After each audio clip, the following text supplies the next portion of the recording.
Hello అండి, చాలా ఈజీగా స్నాక్స్ చేసుకొని ఒక నెల రోజుల వరకు తినాలనుకుంటే బియ్యం పిండితో ఈ విధంగా చేసుకోండి. దీనికోసం స్టవ్ పైన ప్యాన్ పెట్టుకొని కప్పుతో 1 కప్పు వాటర్ వేసుకోవాలి. అందులోకి నువ్వులు, జీలకర్ర, బటరు, ఉప్పు, పసుపు, కారం, కరివేపాకు వేసుకొని బాగా మరగనివ్వాలి. ఇప్పుడు అదే కప్పుతో 1 కప్పు బియ్యం పిండిని వేసుకొని బాగా కలుపుకోవాలి. ఈ విధంగా బాగా కలుపుకున్న తర్వాత మూత పెట్టుకొని 1 నిమిషం పాటు ఉడికించుకోవాలి. ఈ రెసిపీ ఫుల్ డీటెయిల్స్ కావాలంటే మన ఛానల్లో ఉంది, చూసేసేయండి. అలాగే ద స్పైస్ రూట్ తెలుగు ఛానల్ని సబ్స్క్రైబ్ చేసుకోండి.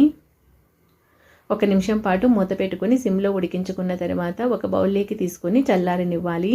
చల్లారిన తర్వాత చేతిని వాటర్లో తడుపుకొని ముద్దలాగా కలుపుకోవాలి. చపాతీ పిండి మాదిరి ముద్దలాగా కలుపుకోండి.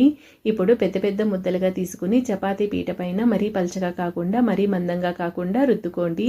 మీకు నచ్చిన షేప్లో కట్ చేసుకున్న తర్వాత డీప్ ఫ్రై చేసుకుంటే